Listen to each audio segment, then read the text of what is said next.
하나님께서 오늘 우리에게 주신 말씀, 우리 한 목소리로 함께 합독해서 말씀을 나누도록 하겠습니다. 마가복음 4장 35절부터 41절까지의 말씀입니다. 마가복음 4장 35절로 41절까지의 말씀을 우리 한 목소리로 같이 읽도록 하겠습니다. 35절부터 같이 읽겠습니다. 그날 저물 때에 제자들에게 이르시되 우리가 저편으로 건너가자 하시니 그들이 무리를 떠나 예수를 배에 계신 그대로 모시고 가매 다른 배들도 함께 하더니 큰 광풍이 일어나며 물결이 배에 부딪혀 들어와 배 가득하게 되었더라. 예수께서는 고물에서 베개를 베고 주무시더니 제자들이 깨우며 이르되 선생님이여 우리가 죽게 된 것을 돌보지 아니하시나이까 하니 예수께서 깨어 바람을 꾸짖으시며 바다더러 이르시되 잠잠하라 고요하라 하시니 바람이 그치고 아주 잔잔하여 지더라. 이에 제자들에게 이르시되 어찌하여 이렇게 무서워하느냐 너희가 어찌 믿음이 없느냐 하시니 그들이 심히 두려워하여 서로 말하되 그가 누구이기에 바람과 바다도 순종하는가 하였더라. 아멘. 많은 사람들이 별로 그렇게 좋아하지 않은 동물인데 우리 인간의 삶에 큰 유익을 주고 도움을 주는 동물이 있습니다. 어떤 동물일까요? 아마 많은 분들에게 가장 싫어하는 동물이 뭐냐고 물어보면 아마 대답이 나올 것 같은데 아마 쥐가 아닐까 생각이 됩니다. 여러분 그렇지 않습니까? 쥐 그러면 많은 사람들이 떠올리기도 싫을 정도로 징그럽다라고 느껴지는데 사실 이 쥐가 우리의 인간의 삶에 또 우리의 건강을 위하여 또 약을 개발하는 데 있어서 또 심리를 탐구하는 데 있어서 많은 도움을 주는 동물이다라고 우리가 볼 수 있습니다. 미국 펜실베니아 대학에서 이 쥐를 가지고 실험을 했다고 합니다. 한번 그림을 볼까요? 징그러운 쥐가 아니고 귀여운 쥐로 한번 그림을 만들어 봤습니다. 이 대학에서 실험용 쥐 300마리를 가지고 실험을 했다고 합니다. 어떤 실험이냐면 여러분 보시는 것처럼 이 쥐 300마리를 세 그룹으로 나눴습니다. 100마리, 100마리, 100마리. 나누기 전에 300마리 모두에게 암세포를 주입을 했다고 합니다. 그리고 세 그룹으로 나눴는데 이 나눈 조건이 있습니다. 첫 번째 쥐를 보시면 머리에 뭐가 두 개가 있죠. 이게 뭔가요? 생명에 지장을 주지 않지만 강력한 전기 충격을 첫 번째 그룹 이 100마리 쥐에게 준다는 거예요. 그럼 이 전기 충격을 받은 쥐들은 깜짝 놀라겠죠. 그리고서 도망치게 됩니다. 근데 도망친 그 장소에서도 동일하게 다시 한번 전기 충격을 준다는 거죠. 이게 첫 번째 그룹 100마리의 쥐들이었습니다. 두 번째 그룹은 머리에 하나만 있죠. 동일하게 첫 번째 생명의 지장은 없지만 아주 강력한 전기 충격을 줍니다. 그러면 이 쥐들이 도망치게 되죠. 도망치고 나서는 그곳에서는 더 이상 전기 충격을 주지 않고 살아갈 수 있도록 그곳에 방치하게 된다는 거예요. 세 번째 쥐들의 머리 위에는 있었나요? 없었지요. 이 쥐들 100마리는 전기 충격을 주지 않습니다. 평안하게 잘 살아갈 수 있도록 그 공간에 방치하게 된다는 거예요. 이 세 그룹의 각각의 100마리씩의 모든 쥐들에게는 이미 암세포가 주입되어 있습니다. 이제 시간이 지나고 나서 과학자들이 이 쥐들을 해부하는 거예요. 과연 이 암이 몇 마리의 쥐들에게서 발생했나? 어느 그룹의 쥐들이 가장 많이 암에 걸렸나? 라고 조사를 해봤다는 겁니다. 여러분 보시기에 어떤 쥐들이 가장 많이 암에 걸렸을까요? 3번이요? 1번이요? 2번이요? 다 각자가 나오는데 과학자들이 연구를 해보니까 전기 충격을 2번이나 받은 쥐들에게서 무려 100마리 중에 73마리, 73마리가 암이 발병이 됐다고 하죠. 그래서 이 전기 충격을 2번이나 받은 이 쥐들이 가장 높은 암 발병률을 보이고 있다라고 결과를 보게 됐습니다. 과학자들은 더 궁금해졌습니다. 그럼 나머지 두 그룹 중에서 어느 쥐들이 가장 암이 발병되지 않았을까? 건강하게 지낼 수 있을까? 3번이요, 여러분. 전기 충격을 한 번도 받지 않고 평안하게 방치된 쥐들, 그 쥐들은 암이 생기지 않고 건강했을 거라고 많은 사람들이 예측을 하고 해부를 해봤다고 합니다. 그런데 결과는 정반대였습니다. 전기 충격을 받지 않은 100마리, 그 중에 50마리가 암이 발병이 됐다는 거고요. 첫 번째 전기 충격을 받았지만 도망친 그곳에서는 전기 충격을 받지 않고 평안하게 지냈던 두 번째 그룹에게서는 100마리 중에 31마리만 암이 발병이 됐다는 이야기입니다. 여러분, 그렇습니다. 아마도 이 실험을 통해서 우리가 받고 있는 스트레스가 지속적으로 스트레스를 받게 될 경우에 그것이 우리 건강에 영향을 미치게 된다는 것, 또 반대로 스트레스가 전혀 없이 우리가 보기에 저 사람 정말 괜찮다, 평안하다, 뭐 걱정거리가 없을 것 같다 라고 여기는 그 사람의 삶도 사실 보면 건강하지 못하다는 거지요.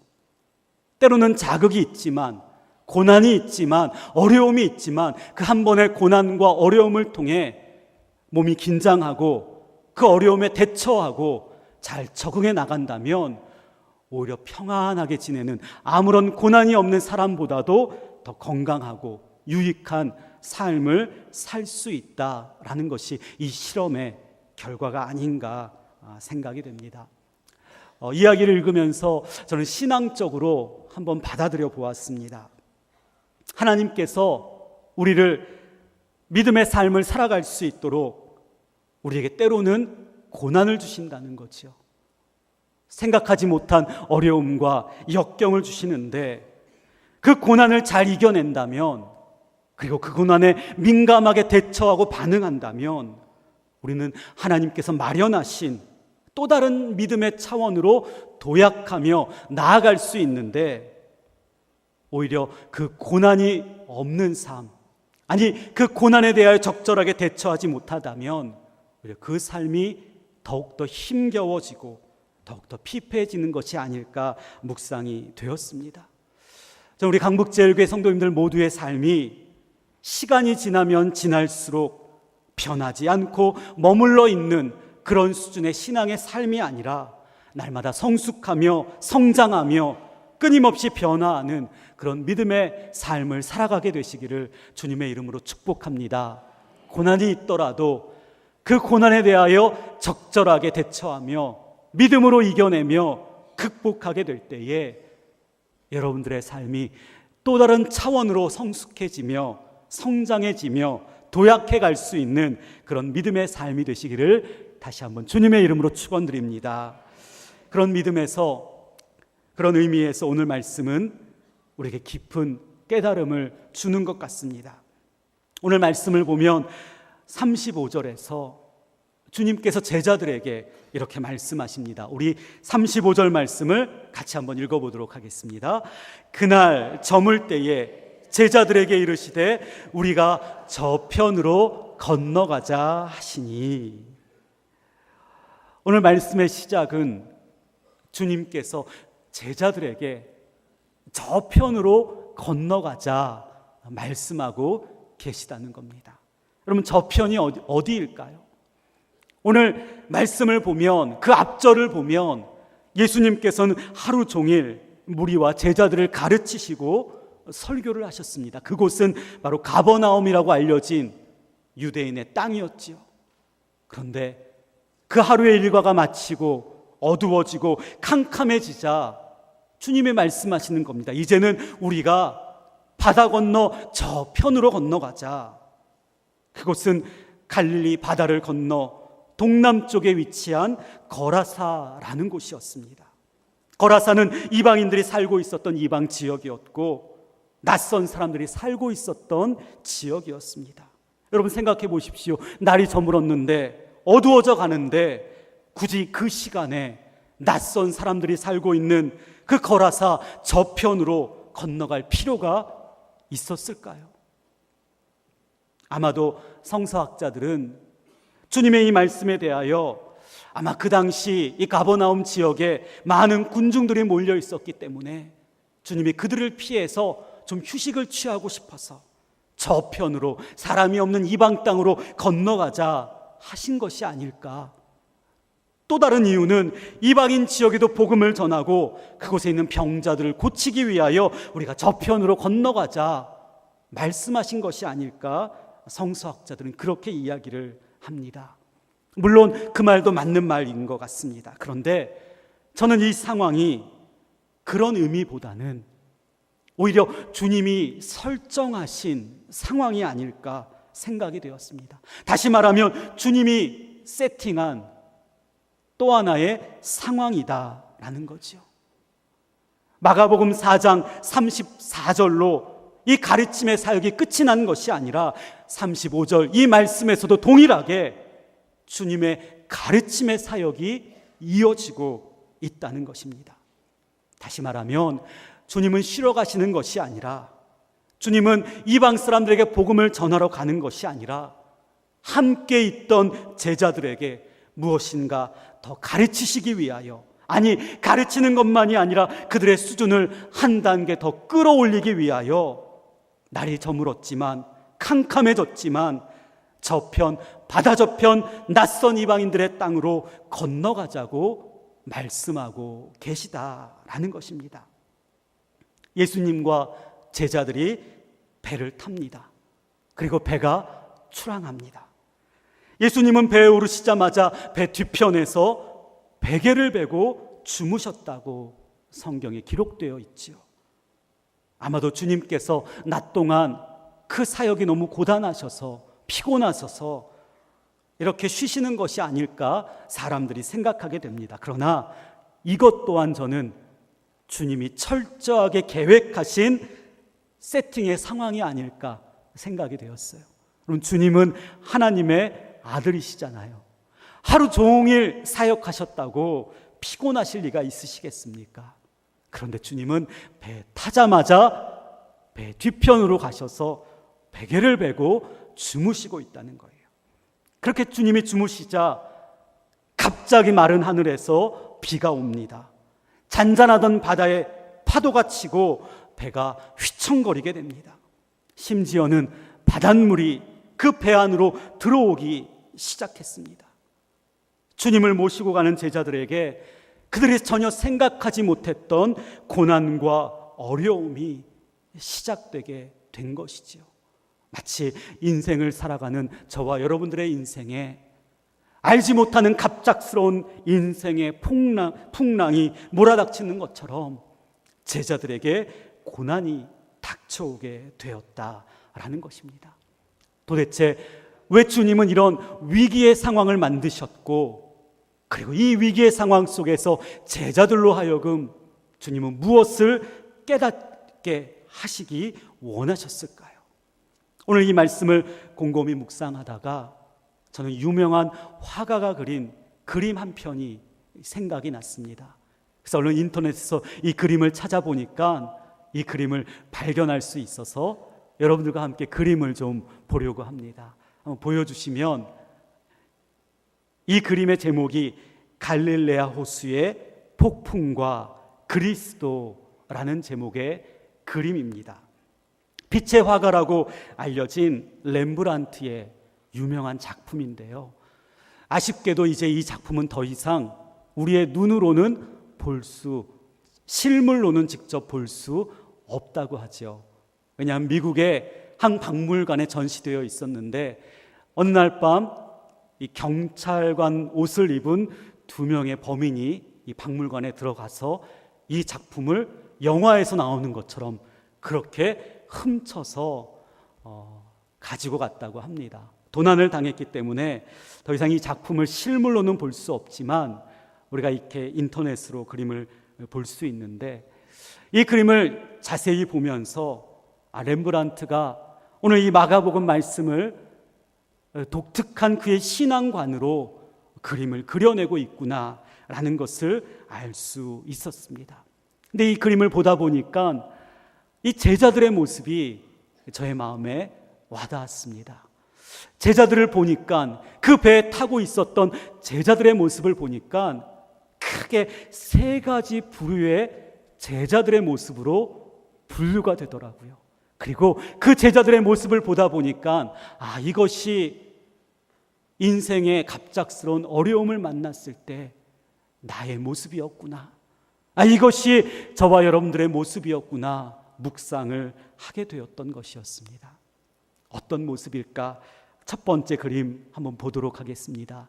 그 그림을 자세히 보다 보면 이런 제자의 모습이 나옵니다. 여러분 알아보시겠어요?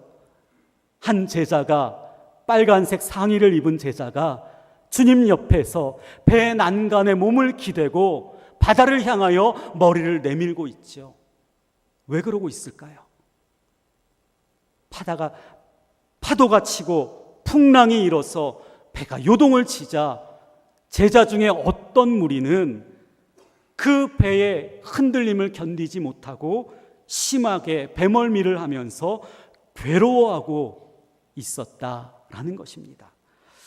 그래요, 여러분, 우리 인생에 풍랑이 일 때 이 제자의 모습이 저와 여러분들의 모습이지 않습니까? 위기가 닥쳐오면, 어려움이 생기면 그 위기 앞에서 어찌할 바를 몰라 정신을 차리지 못하며 이것이 내 인생의 끝이구나 생각되어 절망에 빠져 쓰러지고 마는 그 인생, 넉다운되어 KO되기 직전의 그 모습이 바로 위기 앞에서, 인생의 풍랑 앞에서 우리의 모습이 아니었습니까? 주일이면 빠지지 않고 교회에 와서 예배를 드렸는데, 예배 드릴 때마다 열심히 헌금도 했는데, 교회에서 하라는 봉사까지 다 했는데, 그런데 어느 순간 돌풍이 불어오는 것입니다. 갑작스러운 질병이 찾아오고 잘 나가던 직장을 그만두게 되고 사업이 파산 위기를 직면하게 됩니다. 그동안 전혀 문제가 없었던 사람들과의 관계가 삐거덕거리며 깨어지기 시작합니다. 눈에 넣어도 아프지 않을 사랑하는 내 아들과 내 딸의 어려움이 생겨서 어머니로서, 아버지로서 가슴이 무너지고 눈물이 마르지 않는 긴 밤을 보내게 됩니다. 이런 인생의 위기 가운데 어찌할 바를 모르고 괴로워하며 고통스러워하며 쓰러져 있는 그 모습이 혹시 저와 여러분들의 모습이 아닙니까? 예수님과 함께 바다를 건너고 있습니다. 예수님을 늘 모시고 살아가고 있습니까? 당연히 그 인생길이 탄탄대로와도 같이 활짝 열려야 하는데, 여러분, 현실은 그렇지 않다는 것입니다. 그러다 보니 마음에 무서움이 찾아옵니다. 두려움이 가득하게 됩니다. 절망감에 사로잡혀서 죽겠다고 쓰러져서 아무것도 할 수 없는 그 인생. 여러분, 그러나 주님은 그런 인생을 원하시지 않는다는 것, 여러분들 기억하시게 되기를 바랍니다. 이것이 바로 첫 번째 제자의 모습이었고, 두 번째 제자의 모습, 다음 그림을 통하여 우리가 확인해 볼 수 있죠. 여러분, 이 제자 무엇을 하고 있는 것 같습니까? 바람이 불고 돛이 흔들리자 돛으로 올라가서 돛을 잡아당기고 있습니다.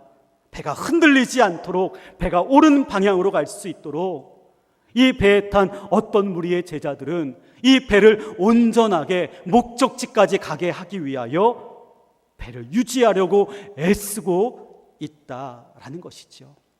여러분, 당연하죠. 주님의 제자들 가운데는 뱃사람들이 있었습니다. 이런 상황이 닥쳐오면 어떻게 해야 하는지 그들은 너무나 잘 알고 있었습니다. 그런데 여러분, 이런 제자들의 모습이 바로 우리의 모습이지 않았습니까? 인생의 풍랑이 닥쳐오면 그 풍랑 속에서 내 힘으로 이겨낼 수 있다고, 내 자신의 힘으로 헤쳐나가려고 몸부림치는 그 모습이 바로 이런 제자들의 모습이 아닙니까? 많은 그리스도인들 중에서도 어려움을 만날 때에 이런 생각을 많이 한다고 합니다. 까짓것 웬만하면 내가 스스로 해결해야지. 그런데 일이 더 풀리지 않습니다. 아니, 일이 더 복잡해지고 일이 더 안 됩니다. 그런데도 혼자 속으로 이렇게 생각하죠. 그래도 내가 이 가정의 가장인데, 내가 남자인데, 내가 남편인데, 내가 아내인데, 내가 자녀들이 있는 부모인데, 그래도 내가 이 일을 감당해야지. 그렇게 말하면서 더욱더 깊은 풍랑 속으로 빠져들어간다는 거죠. 여러분, 이 모습은 주님이 원하시는 모습이 아니라는 거죠. 다시 말하면 주님과 한 배에 타고 있으면서도, 주님과 함께 있으면서도 주님이 아무 일도 하지 못하도록 주님을 주무시게만 하는 그런 어리석은 모습이 바로 이런 제자의 모습이다라는 것입니다. 여러분, 우리가 힘이 있습니까? 여러분, 우리가 능력이 있습니까? 우리가 얼마나 연약한 존재입니까? 창세기 14장을 보면 아브라함의 이야기가 나옵니다. 아브라함의 조카 롯을 그돌라오멜 그 연합군이 잡아가게 되지요. 그래서 아브라함은 자신이 길러온 가신들을 데리고 그 강력한 연합군을 상대로 싸우게 됩니다. 누가 봐도 전쟁이 되지 않을 것 같았는데 그 전쟁에서 아브라함은 큰 승리를 거두게 됩니다. 승리할 뿐만 아니라 조카 롯도 되찾아오게 되고 그가 빼앗겼던 모든 재물까지도 빼앗아 오게 됩니다. 그리고 돌아오는 길에 살렘 왕 멜기세덱을 만나 그에게 축복의 기도까지 받았습니다. 전쟁에서 승리했고 빼앗겼던 모든 것들을 되찾았고 축복의 기도까지도 받았습니다.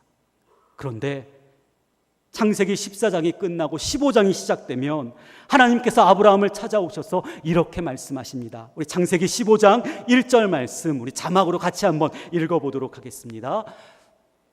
시작. 이후에 여호와의 말씀이 환상 중에 아브라함에게 임하여 이르시되 아브라함아 두려워하지 말라. 나는 내 방패요 너의 지극히 큰 상급이라. 그럼 보십시오. 대승을 거뒀습니다. 축복까지 받았습니다. 두려울 것이 없었던 아브라함이었는데 그가 자신의 연약한 모습, 자신의 부족한 모습을 보는 순간 한순간 그 모든 것이 깨어지고 극심한 두려움에 사로잡히게 되었죠. 그때 주님이 찾아오셔서, 하나님이 찾아오셔서 아브라함아 두려워하지 말라. 내가 너의 방패가 되어줄 것이다 말씀하고 있다는 것입니다. 여러분, 그렇습니다. 우리가 능력이 있는 것 같지만, 우리가 힘이 있는 것 같지만 우리의 연약함으로 인하여 두려움에 사로잡히게 되고 그것이 우리의 모습일 수밖에 없다는 것입니다. 그런 우리의 모습이, 그런 우리의 힘으로 어떻게 문제를 해결하고 인생의 풍랑을 헤쳐나갈 수 있겠습니까? 주님은 오늘 말씀에서 너희가 어찌하여 이렇게 무서워하느냐 제자들에게 말씀하고 있는 것입니다. 배를 원래 상태로 되돌리기 위하여 애쓰고 노력하는 그 제자들의 모습에서도 떠나지 않는 것이 있었으니 그것이 바로 무서움이었고 두려움이었다는 것입니다. 이렇게 애를 써도 아무런 소용이 없고 이렇게 노력을 해도 배가 물에 가라앉아 우리가 여기서 죽게 되면 어쩌나 하는 그 두려움이 제자들을 사로잡고 있었다라는 것입니다. 돈키호테를 지은 세르반테스는 그 두려움에 대하여 이렇게 표현했습니다. 인간의 두려움은 시각이 예리하여 땅속에 숨은 것을 볼 줄 알고 하늘에 뜨는 것은 더 잘 찾아낸다. 여러분, 우리 두려움은 한 가지 두려움으로 그치는 것이 아니라 또 다른 두려움을 몰고 온다는 것이죠. 우리의 연약함으로 인하여 두려운 마음, 무서운 마음이 들면 그동안 걱정하지 않았던 것까지 걱정하게 되고 두려움으로 변하여 그것이 근심이 되고 그것이 염려가 된다는 것입니다. 인생의 풍랑 앞에서 자신의 힘으로 헤쳐나가려고 몸부림치는 모습, 여러분 그 모습도 주님은 결코 원하지 않으신다는 것 기억할 수 있게 되기를 주님의 이름으로 축복합니다. 그렇다면 주님께서 참으로 원하셨던 제자들의 모습은 무엇일까?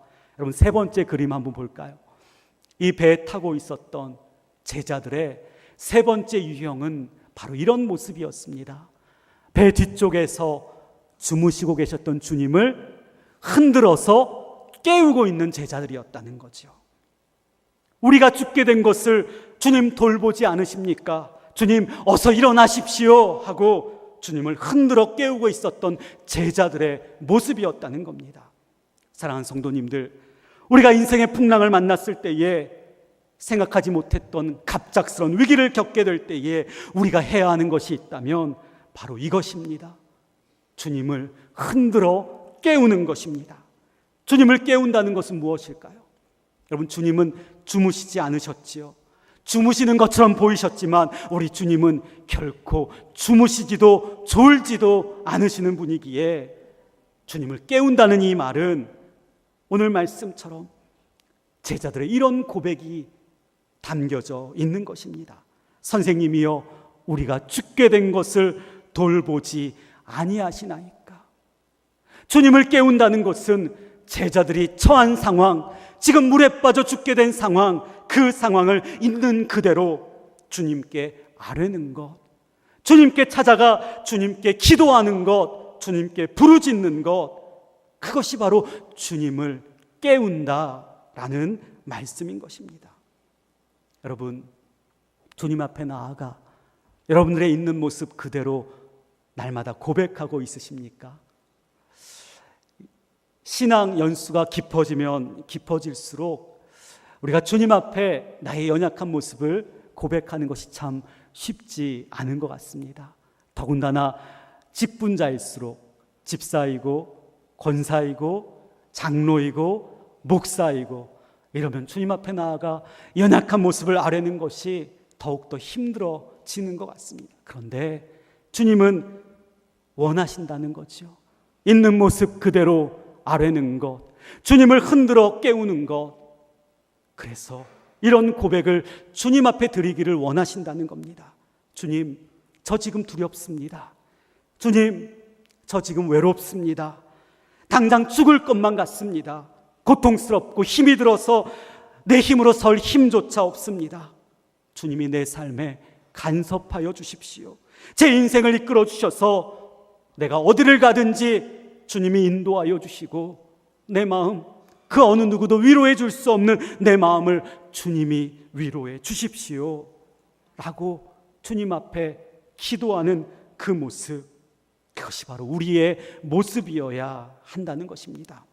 그렇게 주님을 깨웠더니 주님이 눈을 뜨십니다. 그리고 바람을 꾸짖으시고 바다더러 잠잠하라, 고요하라 말씀하십니다. 그제야 바람이 그치고 바다가 잔잔해집니다. 그리고 주님께서 제자들을 보시고 말씀하시는 것이 40절입니다. 우리 40절 같이 한번 읽어보도록 하겠습니다. 이에 제자들에게 이르시되 어찌하여 이렇게 무서워하느냐, 너희가 어찌 믿음이 없느냐 하시니. 여러분, 주님이 이 상황을 통해서 철저하게 계획하신 이 세팅을 통해서 주님이 제자들에게 가르치고 싶어 하셨던 것이 바로 이것이라는 거예요. 두려움이 아니라, 무서움이 아니라 바로 믿음이라는 겁니다. 갈릴리 바다에서의 풍랑을 통해서 제자들의 신앙이 새로운 차원으로 올라서기를 원하셨는데 그 차원이 바로 믿음으로 나아가는 차원이라는 것입니다. 풍랑 앞에서도, 인생의 위기 앞에서도 무서워하지 않고 두려워하지 않고 믿음을 가질 수 있는 것, 그것을 주님이 원하셨기에 이 풍랑을 그들에게 허락하셨다는 것입니다. 그렇다면 오늘 이 제자들이 가졌던 믿음은 무엇일까요? 마지막 말씀 41절 말씀 같이 한번 읽어보도록 하겠습니다. 그들이 심히 두려워하여 서로 말하되 그가 누구이기에 바람과 바다도 순종하는가 하였더라. 그래요. 여러분, 제자들이 가졌던 믿음이 무엇입니까? 심히 두려워했다는 거예요. 다시 말하면 제자들은 두려워할 줄 아는 믿음을 가졌다는 거죠. 여러분, 누구를 두려워했습니까? 풍랑을 두려워했습니까? 바다를 두려워했습니까? 바람을 두려워했습니까? 아닙니다. 그들이 두려워했던 것은 예수 그리스도, 살아계신 하나님을 두려워했다는 것입니다. 여러분, 이것이 바로 하나님께서 저와 여러분들에게 원하시는 것입니다. 다시 말하면 우리가 하나님을 경외하는 것, 이것이 바로 우리 신앙의 근본이 되어야 한다는 것입니다. 사람을 두려워하는 것이 아닙니다. 환경이 두려운 것이 아닙니다. 우리가 두려워할 분은 오직 하나님 한 분밖에 없다고 고백할 수 있어야 한다는 것입니다. 하나님을 경외함으로 지금 내 인생에 불어닥치는 인생의 풍랑도 무서워하지 않겠다고, 하나님을 경외함으로 앞으로 내 인생에 불어닥칠 그 어떠한 삶의 위기도 두려워하지 않겠다고 선포하는 것, 여러분, 그것이 바로 우리의 믿음이 되어야 한다는 것입니다. 여러분, 인생이 어떠십니까? 아직도 여러분들의 인생 가운데 끝나지 않은 인생의 풍랑이 있으십니까? 우리가 살다 보면 예상하지 못한 비바람을 만나게 될 때도 있는데, 여러분, 그때마다 어떤 믿음의 모습을 보이시겠습니까? 바라기는 저와 여러분들 모두가 인생의 풍랑 속에서도 주님께 더 가까이 나아가게 되기를 바랍니다. 주님께 더 가까이 나아갈 때에 주님을 흔들어 깨울 수 있는 저와 여러분들 되시기를 축복합니다. 주님, 지금 내 상황과 내 처지 주님이 아시죠? 주님이 일어나셔서 내 인생에 들어와 주시고 내 가정과 내 자녀의 삶에 깊숙이 개입하여 주셔서 나를 도와주시고 나를 살려주시고 소망과 희망을 주시는 주님의 은혜를 체험케 하여 주옵소서. 그렇게 주님께 기도함으로써 저와 여러분들의 신앙이 풍랑을 두려워하는 것이 아니라, 비바람을 무서워하는 것이 아니라, 모든 것 주관하시고 섭리하시는 대로 이끌어 가시는 여호와 하나님 그분만을 경외하며 이 땅의 인생을 믿음으로 살아가는 여러분들 되시기를 주님의 이름으로 축복합니다. 우리 하나님은 결코 침묵하지 않으실 것입니다. 우리가 경외하는 하나님은 반드시 우리의 삶에 개입하여 주셔서 이 바람을 그치게 하시고 이 바다를 잔잔하게 하여 주실 것이며, 우리로 하여금 주님과 함께 동행하는 멋진 승리의 삶을 살게 하여 주실 줄 믿습니다. 이 한 주간도 어떤 두려움에서 벗어나 믿음으로 더 나아갈 수 있는, 더 높은 신앙의 차원으로 올라설 수 있는 저와 여러분들 모두가 되시기를 주님의 이름으로 축원드립니다. 기도하겠습니다. 하나님 아버지, 감사합니다.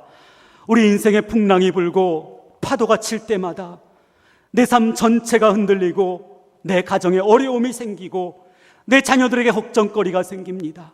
그러나 오늘 주신 말씀에 주님을 깨우는 제자들처럼 주님 앞에 나아가 주님 앞에 아뢰고 주님께 부르짖을 때에 우리의 두려움이 믿음으로 변하게 하여 주시고, 마침내 모든 것 주관하시는 하나님을 경외함으로 인하여 우리 인생을 잔잔케 하시고 풍랑을 멈추게 하시는 하나님의 역사를 경험할 수 있도록 인도하여 주시옵소서. 두려움에서 믿음으로 우리의 삶을 이끌어 주시는 예수 그리스도의 이름으로 기도드리옵나이다. 아멘.